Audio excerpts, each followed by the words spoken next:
Buenos días, Martina.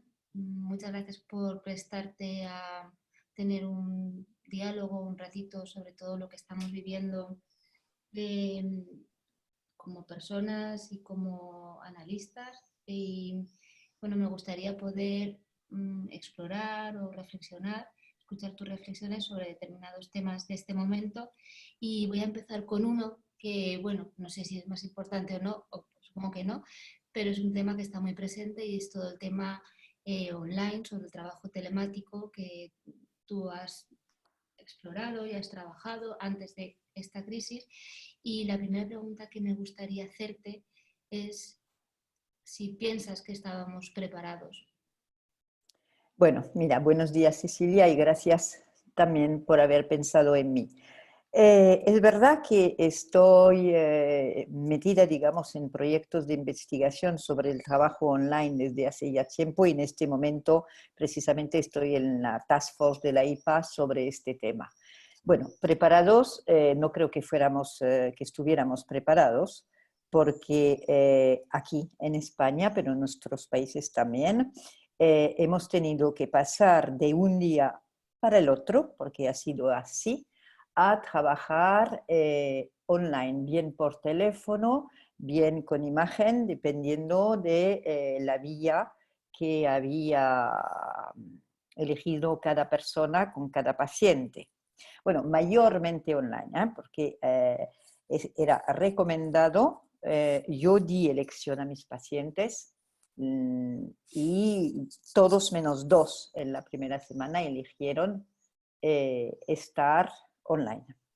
Entonces, eh, mira, normalmente por ejemplo, los franceses, los psicoanalistas franceses, siempre han defendido la idea de que online no se puede trabajar, que esto no es psicoanálisis, siguen diciendo que a lo mejor esto no es psicoanálisis, que lo que hacemos es un puro acompañamiento, pero ellos también de un día para el otro, y es un bonito ejemplo porque están en contra del trabajo online, han visto que había grandes ventajas también, que pacientes bloqueados empezaban a desbloquearse, porque, bueno, el hecho de que para los que eligieron trabajar por teléfono, el hecho de que el paciente esté con su voz, es decir, tan consigo mismo, un poco similar a la posición en el diván, pero bueno, el analista está detrás. Ahí está el analista con su oreja,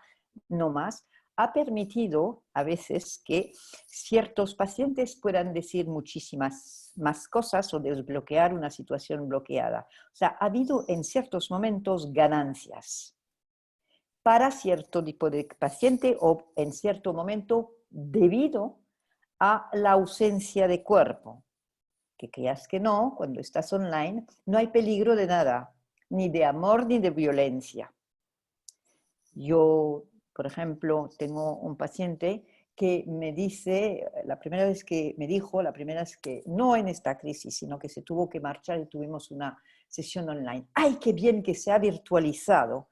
Digo, ¿y por qué qué bien que me he virtualizado? Porque no es peligroso. Yo puedo decir ya lo que quiera, que sus reacciones no me van a importar. Entonces, por un lado, han descubierto incluso las personas que no están a favor del trabajo online que podía haber ventajas. Que si estábamos preparados, creo que no, que estábamos tan bajo shock, vamos a decir, de hoy para mañana hay que trabajar online. Yo quizá estuviera más preparada porque tengo dos pacientes en la actualidad online y unos que tienen un trabajo alternativo, a veces online, a veces no. Y bueno, llevo mucho trabajando efectivamente ya la cuestión. Pero preparados yo creo que no. Del mismo modo, es un cambio de setting radical. Se nos cambia el setting y además no por voluntad propia, sino que algo externo a nosotros viene a cambiar bruscamente un setting para el analista y para el paciente. Entonces, evidentemente que nadie está preparado. Me decía una persona que su paciente, una persona a la que superviso, que su paciente le había llamado desde la bañera. Y entonces, claro que el paciente tiene que estar, punto muy fundamental, en un lugar muy tranquilo e íntimo donde tenga privacidad. Ahora, no sé si tiene que llamar desde la bañera.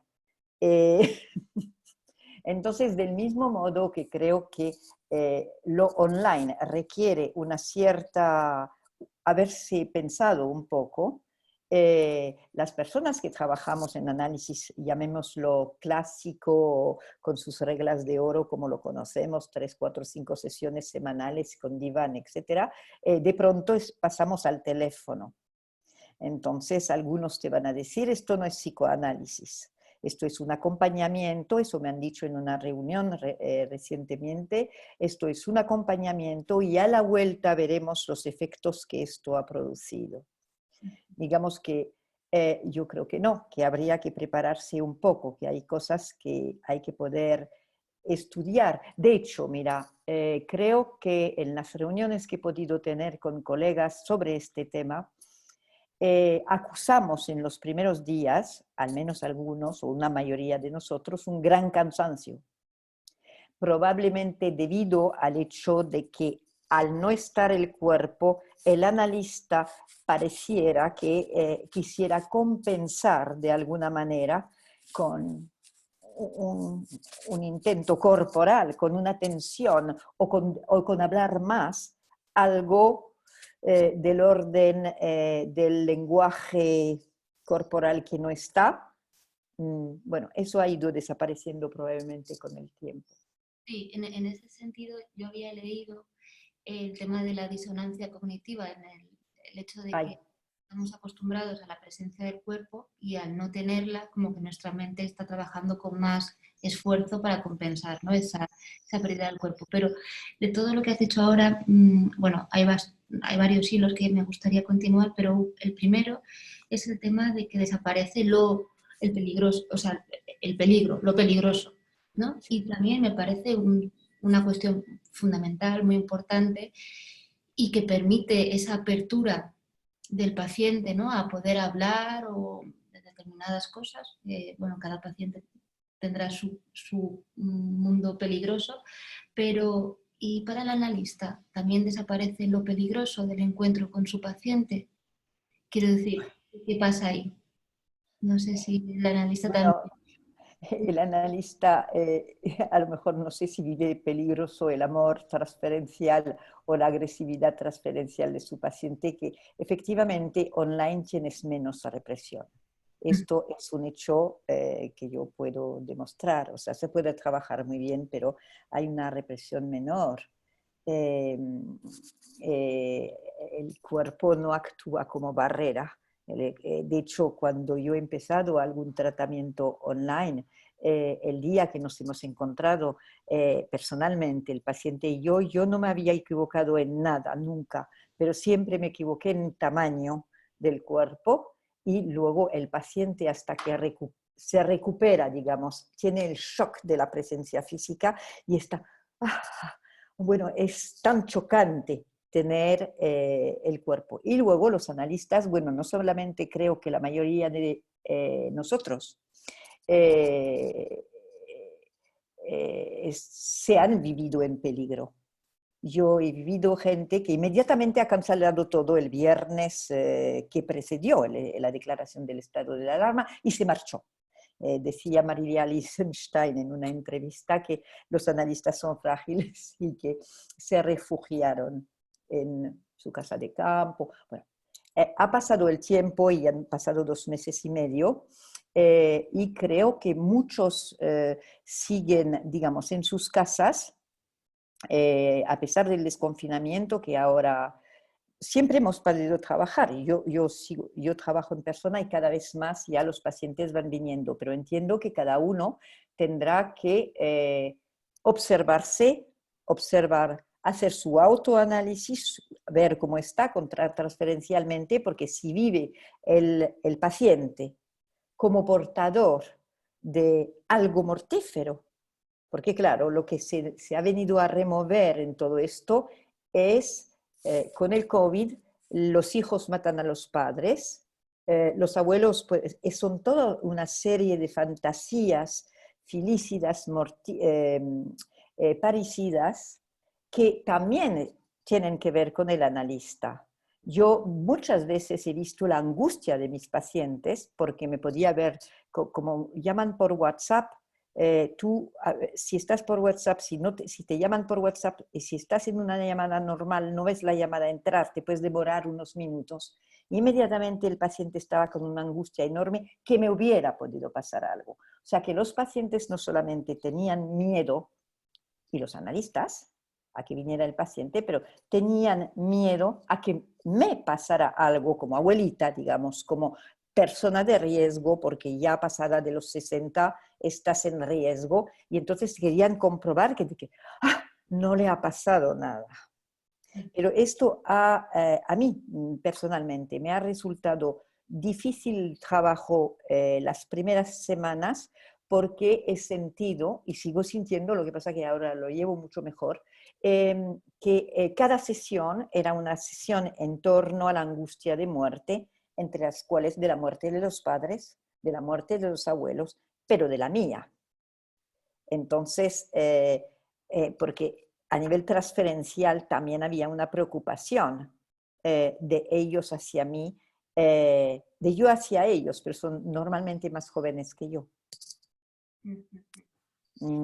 Y que, sí, una cosa quiero decir, que haya personas, ahora mismo vemos como, bueno, yo estoy a favor de respetar, dado que todo esto emergió en un contexto donde no pudimos elegir mucho, que se nos impuso desde el exterior, dejó que cada cual vuelva a su ritmo y en función de sus circunstancias.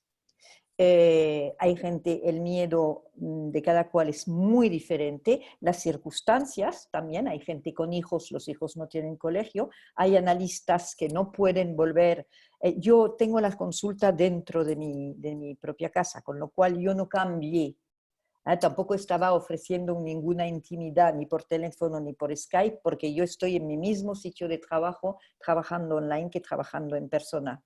Con lo cual es diferente a la persona que tiene que recorrer 40 kilómetros para llegar a su consulta. Y a lo mejor veía ayer en una reunión con colegas que no es lo mismo tener una consulta espaciosa donde puedes mantener 4 metros entre el paciente y tú, que una consulta donde tienes el diván muy cerca del sillón. O sea, son todo cuestiones que cada uno tendrá que valorar, psíquicas y prácticas. Y cuestiones psíquicas y prácticas que de repente son nuevas. Es decir, por ejemplo, ese tema que estás comentando, la amplitud de cada consulta. Yo creo que en estos momentos también la gente, los analistas, se sienten quizá más solos, más ¿sí? En la toma de decisiones, ¿no? Por ejemplo, de todo esto que estás hablando, porque para ti parece que la transición ha sido relativamente sencilla en el sentido Para de mí sí. estabas habituada o familiarizada con el tema online y por otra parte tener la consulta en casa pues no ha supuesto ningún cambio en ese sentido. Pero No. claro, hay mucha gente ahora, ¿no? Muy perdida, muchos analistas, ¿no? Que están con muchísimas dudas de cómo hacer, cómo volver, cómo retomar el trabajo, cuándo terminar con lo online, cómo continuar. Bueno. Pero mira, yo creo que esto forma parte como, tiene que ver con lo que uno es, con la contratransferencia de uno, con la historia personal de uno.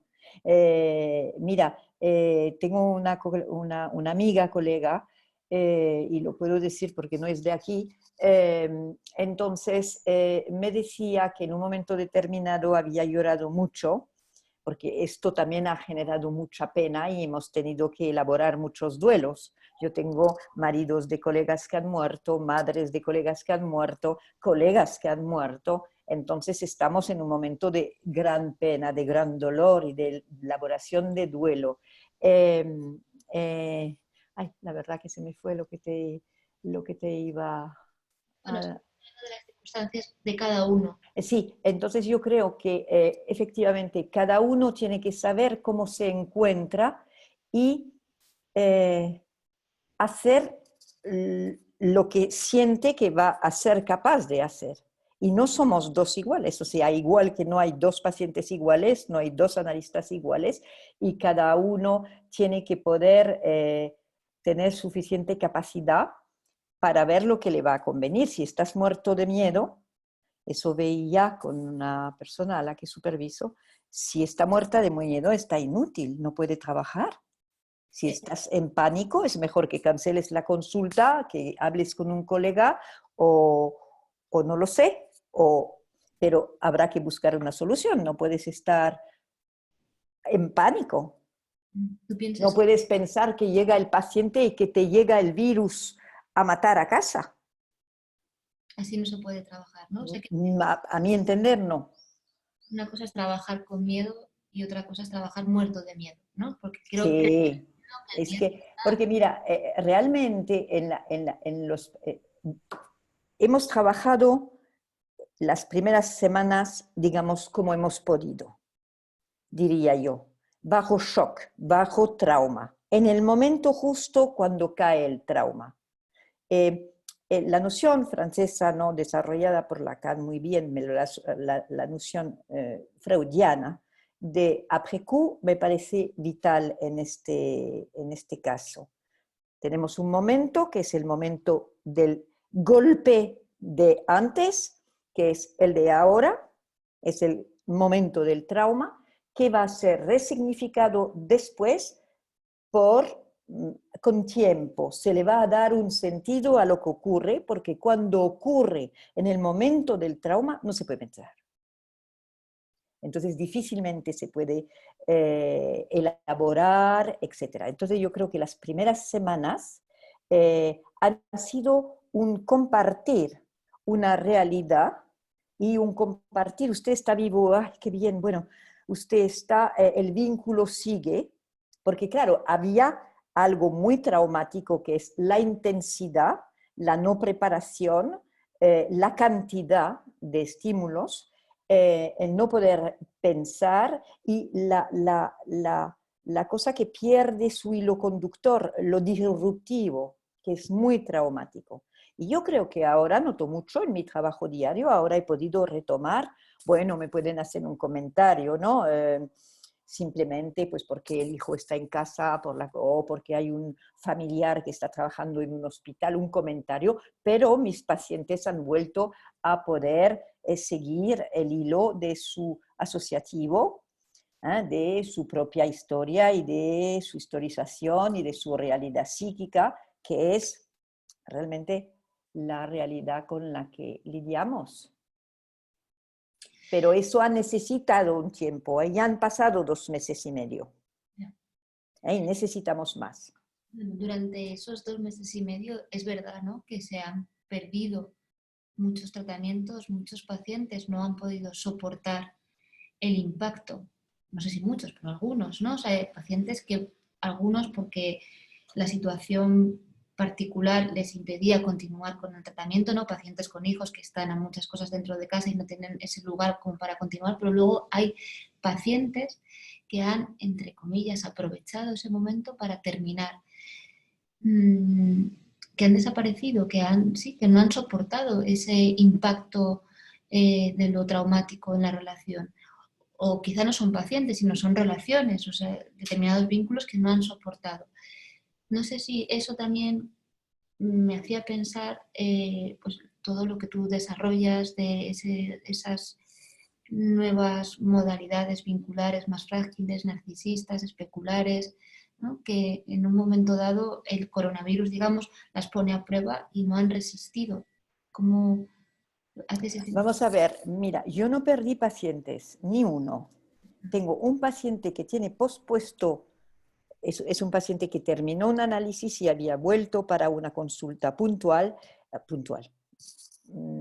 pero sí, vamos a llamarla puntual, y le faltaba intimidad.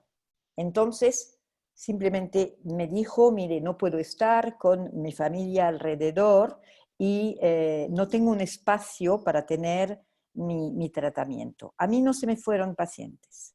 Ujú. Todo el mundo pasó prácticamente online o no online, pidiendo para las personas que venían en presencial, teníamos el acuerdo de que si alguien tenía un síntoma, yo o ellos, inmediatamente avisábamos para poner la cuarentena. Vale, entonces no he tenido esto, pero entiendo, no sé, los que se han ido, porque se han ido, pero les ha servido de defensa, volverán en algún otro momento, no sé si no han podido soportar el shock, no lo sé, uno en análisis está siempre trabajando con defensas, entonces dependerá de cada cual. Lo que sí veo es que hay pacientes que están encantados con la crisis y esto es lo que más me ha llamado la atención. Ujú. Digamos que veo ahora mismo una serie de pacientes que no quieren deconfinar de alguna manera, que están utilizando esta situación para quedarse en una suerte de regresión, algunos, una regresión donde están infantilizados, donde se sienten sin peligro. Bueno, hay que ver también de que en los medios de comunicación y en todos los lados hemos estado como quédate en casa, así cuidas de ti y cuidas de los demás. Ahora como vendes la calle para salir, tenemos mucha gente con agorafobia, evidentemente, tenemos mucha gente que se encontró. Mucha gente se encontró irritada, encerrada en casa, pero mucha gente se encontró también muy cómoda y tiene mucha dificultad en salir. Bueno, esa gente, claro, obviamente como que se para al mundo y no tiene que enfrentarse a la vida, ¿no? Exactamente, entonces es una regresión muy infantil o, bueno, en ciertos casos. En otros casos veo que hay algún paciente que ha utilizado lo online para una persona me acuerdo de ella porque has hablado de narcisismo. Es una persona que efectivamente tiene grandes problemas a nivel de su narcisismo y de su estructuración y dice que le ha venido muy bien todo online porque él trabaja además online y además en la informática. Bueno, entonces puede estar online todo el día. Y me dice que esto le ha venido muy bien porque ahora esto le ha servido a tomar fuerza, que ha sido como un objeto transicional, que le ha ido, que va formando su personalidad y reforzándose a través de como un ensayo online, vamos a decir, y ahora cuando va saliendo a la calle, que sale más fuerte. Mm, Me has hecho pensar en algún sitio leí como algo, el confinamiento como un periodo casi de latencia, ¿no? Donde así hay es. algo ahí que se está gestando y Ujú. ya pasas, luego sales otra vez a la vida como, bueno, pues De más. cualquier manera, de manera general, no, esta crisis es una crisis con lados muy dolorosos y muy impactantes y es una crisis enorme, pero no puedo pensar que no salga algo bueno también de esta crisis. Mira, por ejemplo, creo, pero no tengo bola de cristal y es muy difícil decir en estos momentos algo de lo que va a ser, pero esta crisis lo que sí nos ha puesto de relieve es nuestra fragilidad, cosa que ya Freud ha hablado de la Hilflosigkeit desde hace mucho tiempo. Somos seres frágiles, pero pareciera que con las nuevas tecnologías, con ese sentimiento de que lo vamos a poder todo, que vamos a ser externos, esta crisis viene a recordarnos con mucha fuerza y dolor que somos seres frágiles y mortales. Y pensábamos, malamente, que con un clic todo se había tornado posible, que todo era factible. Viene a llamarnos la atención sobre nuestros límites. No sé cómo será, pero desde luego me da la sensación de que andábamos en un mundo sin límite, Ujú. donde todo parecía posible. donde el ideal es poderlo todo, ser eternos, ser bonitos permanentemente, jóvenes permanentemente, todo tenerlo a golpe de clic y de un dedo. Esto se nos ha venido abajo dramáticamente, pero puede que sea también un momento donde a nosotros nos convoque para poder pensar la temporalidad en la que estábamos metidos, que no es una temporalidad analítica. Precisamente el psicoanálisis está siempre como a contracorriente, defendiendo la necesidad de tiempo, la vulnerabilidad, etcétera, unos valores que no son los valores sociales en boga, donde aquí son otros los valores. Todo rápido, ya, solución rápida. Bueno, te veo ahí como optimista, ¿no? En el sentido de pensar que a través de esta crisis, como que, digamos, la sociedad se va a poner en contacto con esas partes más frágiles, más vulnerables, de tal manera que van a sentirse un poquito más necesitados, o por lo menos de pensar, de reflexionar, y ahí es donde entraría el psicoanalista, ¿no? Que otorga esa posibilidad. Mira, yo no soy, yo tiendo a no ser ni pesimista ni demasiado optimista, pero en la evolución del ser humano desde hace muchos siglos, no puedo pensar que no haya algo positivo que sacar de esto, que no es psicoanálisis, pero por ejemplo se ha visto la naturaleza reverdecer, no lo sé si va a servir de algo, porque no soy especialista, pero que cambian cosas, sí.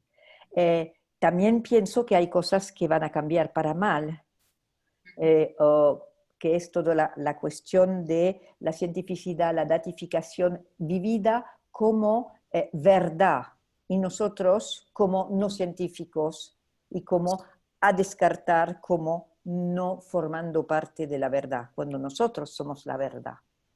Mira, estamos en una sociedad que es lo que yo, donde que está en crisis, Lyotard lo dijo hace ya en los años 70, donde se han terminado los grandes relatos y la historia.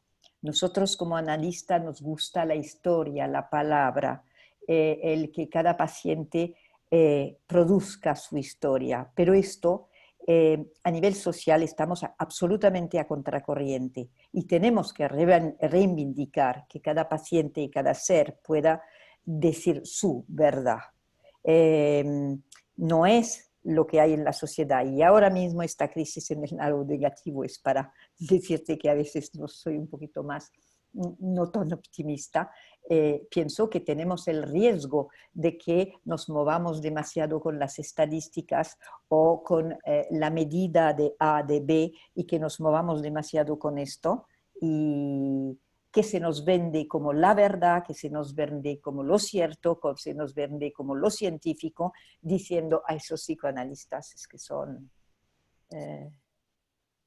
Y una cosa, Martina, ahora que hablas o hablamos de la sociedad, de aquello positivo que se puede desarrollar y de lo negativo, en la sociedad psicoanalítica obviamente van a tener que acontecerse cambios y hay mucho que pensar a raíz de todo esto, ¿no? Y yo creo que también pues lo mismo, habrá cosas que vayan a mejor, otras a peor. A nivel del psicoanálisis, el cambio de setting de un día para otro es una bomba. Hasta ahora, en las directivas de la IPA, el análisis no se podía hacer online. La IPA ha mandado una circular con esta crisis diciendo, autorizando el trabajo online e incluso diciendo, cosa que nunca había ocurrido, que estaban permitidas las primeras entrevistas online. Ahora, que bueno, en la task force en la que estoy lo iremos viendo, ¿cómo se retorna? Sí, perdón. ¿De los análisis oficiales? Sí, en la formación. ¿Cómo ahora mismo se puede decir, bueno, pues hemos terminado esta época tumultuosa, volvemos a un análisis como el que conocemos. Esto va a ser muy difícil. De hecho, nadie sabe cómo volver ahora. Esto ha sido un paréntesis, no es un paréntesis, es posible trabajar así, no es posible, ¿qué es lo que se hace? No puedo contestar, y además no lo deseo, pero sí que plantea muchísimas cuestiones a nivel de la enseñanza en general en los colegios, pero a nosotros de la formación psicoanalítica, a nivel de la IPA, por ejemplo. No puedo contestar, pero es que esto convoca. Sí, no, es un tema muy complejo, ¿no? O sea, que tomar decisiones en esa dirección, es lo que tú dices, es como si se ha abierto esa puerta, cerrarla va a ser difícil. ¿Y cómo se cierra? ¿Y qué es lo que se considera? Bueno, no lo vamos a decidir tú y yo. Hay otra cuestión que me parece, diría yo, preocupante, en la línea de lo que vengo trabajando, de la narcisización de nuestra época. Puede que esto no ayude. Estamos en una sociedad llamada hipermoderna, narcisista, desde el lado de la sociología ya llamada así, o tecnológica, cuarta revolución, etc. Pero los vínculos se han hecho mucho más líquidos, dice Bauman, es decir, pero lo que viene a decir, a dar esa crisis, es de momento a romper algo. De hecho, la relación entre paciente y analista. Hay algo que se nos pone entre los unos y los otros. Puede ser una pantalla, puede ser el teléfono, puede ser la mascarilla, puede ser el cuidado, ya no das la mano. A nivel familiar, si ya teníamos unos vínculos amorosos fuertemente tocados, porque estamos más en la época del like, como yo, o sea, en una época donde hay que lucirse, donde hay que tener follower, más que ser amado por lo que uno es, esto no viene, creo, a ayudar. No va a venir a ayudar. Y incluso lo vemos, fíjate, en la relación, pensaba en estos días, con los pacientes que vienen, pero yo he alejado el diván. Ya no doy la mano, pero ya no doy la mano desde el 1 de marzo, que tuve que anular el Congreso de la FEP, entonces entendí que había un peligro muy grande y con mucho dolor dije a mis pacientes que ya no íbamos a darnos la mano. Entonces es también elaborar muchas pérdidas, quizá algunas ganancias, pero muchas pérdidas. Parece como si también nos empujara este momento como a encerrarnos más sobre el peligro, ¿no? Encerrarnos más sobre nosotros mismos, a desconectarnos, ¿no? De las relaciones en general, y como si el esfuerzo como analistas tuviera que ser mayor también. Por ejemplo, estoy preparando la siguiente entrevista para un analista de niños y claro, pienso, menudo esfuerzo retomar en estas circunstancias el trabajo con niños que lo están haciendo, y por supuesto que Lo sí, están haciendo y están trabajando online, lo están haciendo muy bien a algunos. sí, Que sí, sepa yo. que sí, ¿no? O sea, quiero decir que, bueno, el esfuerzo personal, mental, de tomar esa decisión y de meterse a ello, pues es que la idea del esfuerzo está muy presente, ¿no? También con lo que hablábamos del tema del cansancio después del día a través de la pantalla, o sea, hay como un sobreesfuerzo para reconectarse con el paciente, y si es un niño ya, ni te digo, ¿no? Como si la tendencia fuera, pues te decía, a separarnos, a desligarnos, ¿era algo de eso? Mm. Es que, mira, yo creo que tiene que ver, Freud en 1914, en Introducción al Narcisismo, explica muy bien cómo cuando hay una dolencia física, la dolencia psíquica se eclipsa un momento. Y ahora hemos tenido cada cual durante las semanas que ha supuesto o que sigue suponiendo, como un miedo vital, un miedo para el cuerpo, ¿no? Entonces, efectivamente ha alejado la elaboración psíquica que está volviendo. Sí, sí. Y en ese sentido también, ese tiempo que la mayoría de nosotros ha experimentado y también ha experimentado en relación con sus pacientes, hay determinadas personas como que no lo han sentido. Hablábamos cuando preparamos esta entrevista sobre el tema también de la negación flagrante, ¿no?, de algunos pacientes que han continuado su vida pues como si nada. Como si... Mira, yo sí, tengo un paciente que me dijo desde el primer día, mire, el coronavirus para mí es que no tiene ninguna importancia porque a mí no me preocupa.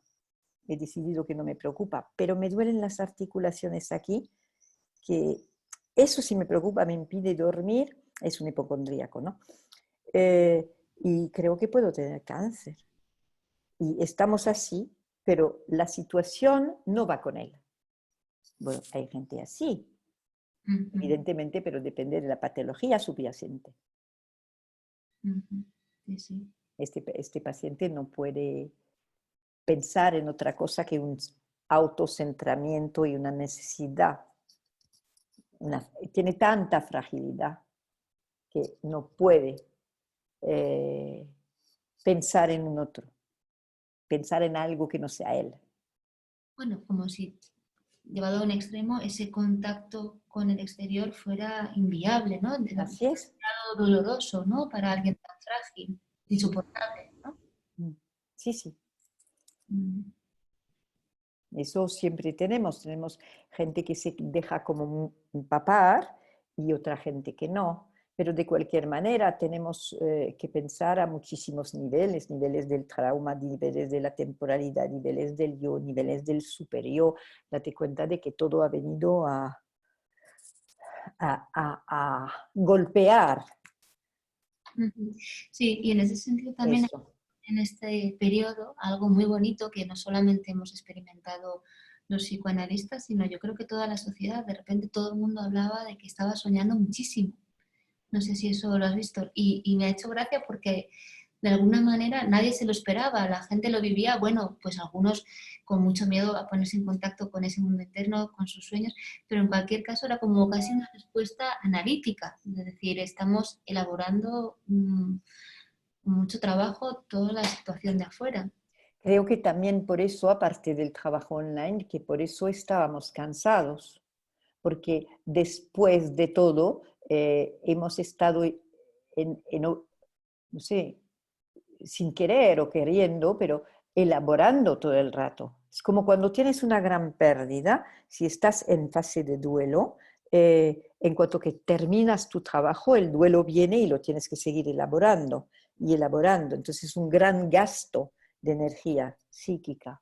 Y sí, y en los sueños y de muchas maneras. Y hablando, que también hemos hablado mucho, creo que entre colegas, los que hemos perdido, ¿no? Pero creo que sí. Sí, es verdad que estamos pasando a un segundo momento, ¿no? También dentro de lo que es el trauma o este impacto, ¿no? El primero Creo fue que sí. de muchísima actividad, ¿no? Todos teníamos mucha necesidad de compartir, de hablar, de estar en contacto. No sé si también por el cerciorarse de que estábamos todos bien, pero también una necesidad tan No, y grande. también una defensa maníaca. Mira, en los inicios todas esas cosas que llegaban por SMS, ¿no? Tipo perrito agotado porque lo sacaba todo el vecindario, se ha parado. La gente poquito a poco ya ha dejado de mandar todas esas cuestiones tan divertidas, entre comillas. Bueno, este es como el momento, ¿no? Ya de poder empezar a hacer reflexiones un poquito más pausadas, ¿no? Parece. Sí, yo creo que se puede retornar a pensar. De hecho, los colegas en el grupo que tuve ayer en el que participé ayer ya están diciendo que los pacientes ya quieren volver, de que ellos ya pueden trabajar muchísimo mejor, digamos que ya no estamos tan atravesados por algo muy externo que ha venido también en un momento determinado a hacer tambalear la asimetría entre analista y paciente, porque todos estábamos bajo el mismo impacto. Entonces, de pronto el sujeto supuesto saber, no, porque ya no sabía nadie de nada. Y hay muchas cosas que seguimos sin saber, pero bueno. Bueno, ese tema de la simetría es interesante, ¿no? Cómo lo hemos tenido que tolerar, soportar. No sé, ahí también si se puede trabajar con esa simetría o tiene que ser algo temporal, ¿no? Obviamente, que volvemos a recuperar, que ahora empezamos a recuperar. No sé, también antes cuando te comentaba lo de las pacientes o algunos pacientes, sí, yo sí he tenido la experiencia de alguno que se ha ido y colegas también, quizá ese es un tema, ¿no? El no poder tolerar esa asimetría temporal o ese...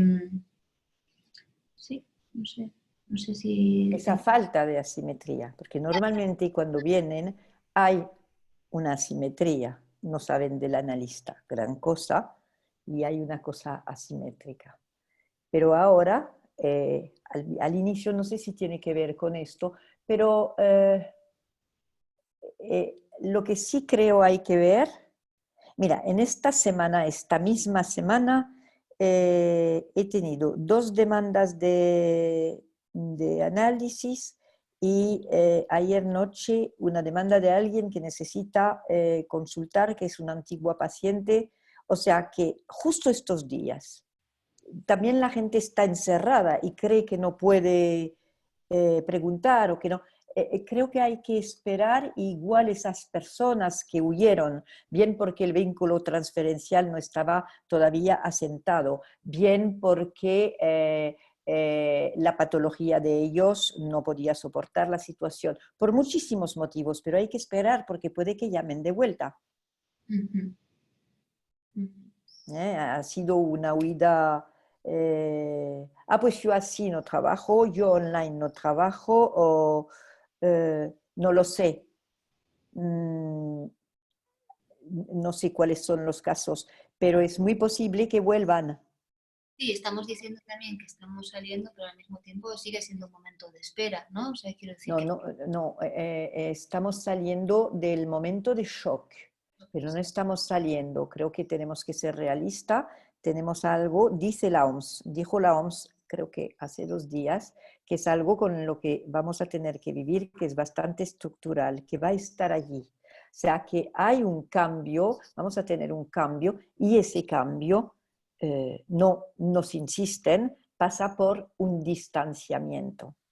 Esto tiene consecuencias psíquicas. El niño, bueno, yo no trato niños, pero nos edificamos, nuestro yo se hace gracias a un lenguaje, pero gracias al tocamiento. Eso de no poder tocar a la gente querida es un gran dolor en este momento. No puedes tocar a tu abuelo, no puedes ver a tus nietos, no puede, realmente encierra dolor y encierra algo no natural. Sí, sí, no, está claro. Me refería a que salimos del shock y estamos empezando ahora a... Estamos enfrentando ahora, no sabemos exactamente, pero lo que sí se nos anuncia es otro tipo de crisis económica, seguro, y no se ha resuelto. Nuestro sacrificio de 2 meses y medio muy raros no han terminado, y eso de la nueva normalidad, que es un término que aborrezco, porque es completamente anormal, a ver cuándo se termina, pero va para largo probablemente. Y esto, lo que tenemos que ver nosotros no es analizar la normalidad o la nueva normalidad, es qué efecto tiene esto en cada cual. ¿Mm? Y a nivel de nuestro trabajo, tú fíjate ahora mismo, tú y yo estamos online, bueno, esto está bien para la entrevista, ¿no? Pero ninguna de nuestras sociedades están funcionando. No hemos podido reunirnos, estamos todos con cosas online, webinar y cosas así, eh, pero no, están muchas cosas, bueno, a nivel internacional, mundial y global, paralizado. Sí, sí, pero como analistas, ¿no? Entiendo que ahora ya empezamos a nivel individual y también como nuestras sociedades a tener que ir pensando de qué manera vamos adaptándonos a esta nueva normalidad o anormalidad, ¿no? A esta transición tenemos probablemente que ser flexibles, que ir pensando que necesitamos flexibilidad. Necesitamos comprensión. Yo abogo en el caso por caso, porque en analizar caso por caso